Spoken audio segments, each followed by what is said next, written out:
IAS ഉൾപ്പെടെയുള്ള കേന്ദ്ര സർക്കാർ ജീവനക്കാരുടെ പരിശീലനത്തിന് ഭഗവത്ഗീതയും ഭാരതീയ തത്വചിന്തയും കർമ്മയോഗി എന്ന പേരിലാണ് കേന്ദ്ര സർക്കാർ പദ്ധതി നടപ്പിലാക്കുന്നത്. ബ്രിട്ടീഷ് ഭരണകാലത്തെ പരിശീലന മാതൃകകൾ നീക്കം ചെയ്യുന്നതിന്റെ ഭാഗമായാണ് പുതിയ പഠന പരിഷ്കാരമെന്നാണ് കേന്ദ്രത്തിന്റെ വാദം. 2047 വികസിത ഭാരതത്തിന്റെ ഭാഗമായാണ് IAS ഉൾപ്പെടെയുള്ള കേന്ദ്ര സർക്കാർ ജീവനക്കാരുടെ പരിശീലനത്തിന് ഭഗവത്ഗീതയിലും ഭാരതീയ തത്വചിന്തയിലും തദ്ദേശീയ പരിശീലന പദ്ധതി നടപ്പിലാക്കാൻ കേന്ദ്രമൊരുങ്ങുന്നത്. ഉദ്യോഗസ്ഥരുടെ വൈദഗ്ധ്യവും അറിവും രൂപപ്പെടുത്തുന്ന കർമ്മയോഗി പദ്ധതിയിലാണ് പുതിയ പരിശീലന രീതി.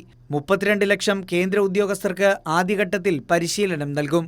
46 ലക്ഷം പേർ പദ്ധതിയിൽ ഇതിനോടകം രജിസ്റ്റർ ചെയ്തിട്ടുണ്ട്. ആത്മപഠനം, സഹകരണം, കൃത്യനിർവഹണം, പൗരസേവനം എന്നിങ്ങനെ സാമൂഹിക സേവന സിദ്ധാന്തവും പരിശീലനത്തിൻ്റെ ഭാഗമാകും. ബ്രിട്ടീഷ് ഭരണകാലത്തെ പരിശീലന മാതൃകയിലെ പോരായ്മ ചൂണ്ടിക്കാട്ടിയാണ് കേന്ദ്രം പദ്ധതി ആവിഷ്കരിക്കാൻ ഒരുങ്ങുന്നത്. ഉദ്യോഗാർത്ഥികൾ പരിശീലനത്തിൽ കുറഞ്ഞത് 4 മണിക്കൂറെങ്കിലും പൂർത്തിയാക്കണമെന്നാണ് കേന്ദ്രം നൽകുന്ന നിർദ്ദേശം. കേന്ദ്ര സർവീസിലുള്ളവർക്കുള്ള പരിശീലനത്തിനൊപ്പം സംസ്ഥാന തലത്തിലേക്കും പദ്ധതി വ്യാപിപ്പിക്കാനാണ് കേന്ദ്രത്തിൻ്റെ നീക്കം.